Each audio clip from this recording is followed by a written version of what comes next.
Good morning, Beaumont, and welcome. It's the right side of the mic with Doc Green. Glad to be with you this morning. Kick back, get out your notepad, and enjoy. We're going to have a good time right now.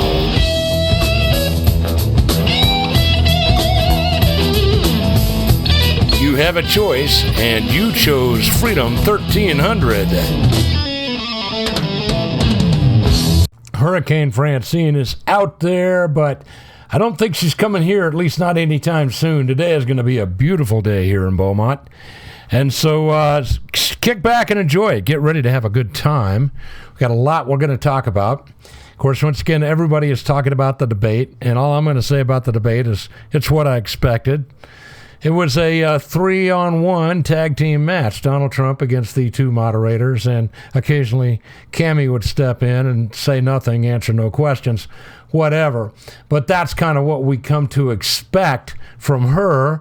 And other than that, Donald Trump dominated. You've already probably seen the polls. Donald Trump's got up at least 5% since the debate was over.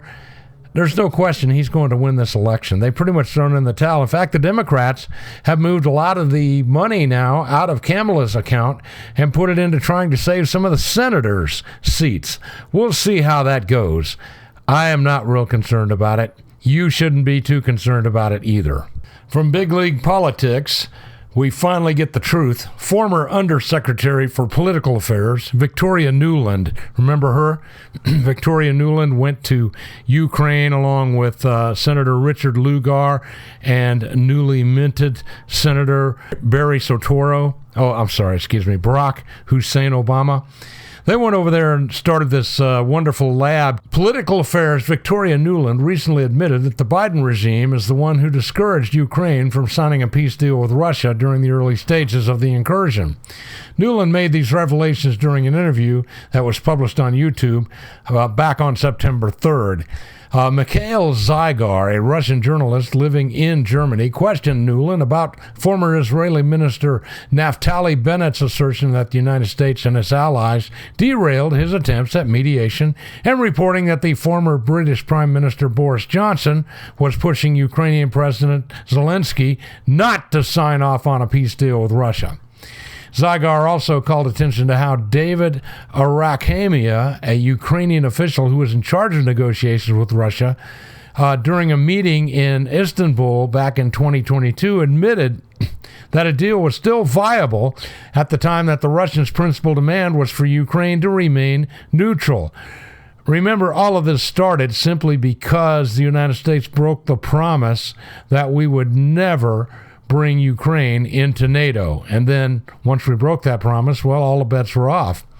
Nuland argued that the U.S. took a relaxed approach to the negotiations in the initial stages and said it wasn't until relatively late in the game that the Ukrainians started to turn the U.S. and its NATO allies for advice, turn to the U.S. and its NATO allies for advice on how to negotiate with Russia. The Ukrainians began asking for advice on where this thing is going, and it became clear to us that, and the Brits also, and clear to others, that Putin's main condition was buried in an annex to this document that they were working on. It also included limits on precise kinds of weapons and systems that Ukraine could have that would be acceptable to Russia. She claimed the deal would have neutered the Ukraine military and added that the Russian military is not facing similar restraints, nor should they be. People inside Ukraine and people outside Ukraine started asking questions about whether it was a good deal. And at that point, it just fell apart. I would like to take a moment to remind you that because of this war that the United States has funded, it would have been over in under 7 days if the United States had not stepped in with the big money.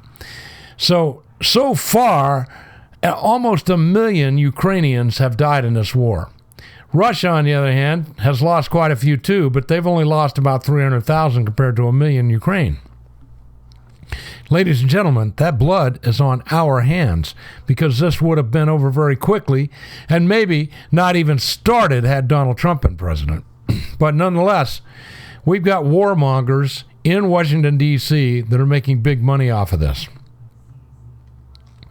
In April 2022, the negotiations fell apart. The Turkish Foreign Minister Mevlut Cavusoglu stated that Turkey believed a deal could be hammered out after the Istanbul talks, but then it started to believe that several NATO members actually wanted to extend this war in an effort to degrade Russia's military capabilities. How's that working out for you? Well, after the talks in Istanbul, we did not think the war would take this long, but following the NATO foreign ministers' meeting, it was an impression that there are those within the NATO member states that want the war to continue. They want it to continue because they believe it's actually weakening Russia. It's not. And they don't care about the Ukrainians. U.S. foreign policy has been fixated on getting back at Russia after Vladimir Putin rejected Western plans to turn Russia into its colony, as seen by the disastrous leftist liberal reforms of the 1990s. It has also endeavored to prevent the rise of a strong Russia that could potentially ally with Germany, therefore rendering any type of Anglo-American influence on the old continent irrelevant. Combined with the ethnic grievances that the likes of Victoria Nuland and other, quote, conservatives of Russian Jewish extraction hold, they are convinced that Putin is the second coming of a neo-czar and is about to initiate a pogrom against the Jews. I don't believe that's going to happen. U.S. foreign policy against Russia is destined to be completely irrational. But unfortunately, there's a complete replacement of the ruling class. Foreign policy toward Russia will continue to be hawkish in the clown world USA unless Donald Trump is elected. I believe that as soon as Donald Trump is elected and he's firmly ensconced, we will see this war come to a very rapid end. Unfortunately, with almost 1.5 million people dead. But Victoria Nuland is a war hawk. She's been involved in a lot of bad deals going back for a really long time. The State Department, if you didn't know it, has been the enemy of the United States for a very long time. In fact, it goes back to Thomas Jefferson, and you might remember some certain pirates in northern Africa, the Barbary Coast Pirates. Remember them? They even had a TV show one time. The point is simply this. Those Muslims in northern Africa were just about to sign a peace deal with the United States when the State Department got involved and extended that for another 2 years. The State Department has long been a snake pit. It should be completely abolished, or at least everyone in it should be replaced. And that, once again, just like with the Department of Justice, you need to go all the way down to the mailroom and fire those people and ban them from ever being in government service of any kind, again, if we're going to solve this problem. Meanwhile, Trump Media and Technology is down 17% in early trading. And, of course, I have some DJT stock myself. But the president can start selling shares of Truth Social parent company starting on the 19th, which is just next week, when the lockup provision ends, if he chooses to do so. Trump owns nearly 115 million shares of that company, and according to recent filings with the Securities and Exchange Commission, based on Tuesday's closing price of $18.04, Trump's shares are worth a mere $2 billion. The question remains whether or not he'll decide to sell any of his shares, but this stock movement also comes after one Taylor Swift. Who is she? Some kind of, I don't know, she's a guitar player or something. But she endorsed Harris for president just to demonstrate that she is dumber than a rock. Trump Media runs the social media platform Truth Social, which Trump created. And the company had been losing money and struggling to raise revenue. It lost nearly $58.2 million last year while generating only $4.1 million in revenue. But the stock has fluctuated over the past several months, and trading has been largely driven by individual investors. I personally am there, and I think after Donald Trump is elected president, that stock is going to skyrocket. But I don't know anything about the stock market, and I don't know anything about money, so don't take any advice from me, folks. Taylor Swift, does anybody really pay any attention to what she thinks about politics? I mean, she's a very average songwriter. I guess she's kind of pretty, but beyond that, I'm not sure what she really has to offer. But she certainly doesn't know anything about politics. And she's very ridiculously stupid if she thinks that she's going to continue to do what she's doing and make the money she's making under a commie regime. One thing the Democrats are really good at, and that is giving away your money. There's so much fraud in the food stamp program, they don't even know how to begin to solve it or find the problem. But they launched a special program to facilitate the replacement of the welfare benefit when recipients claim that their welfare benefits were stolen.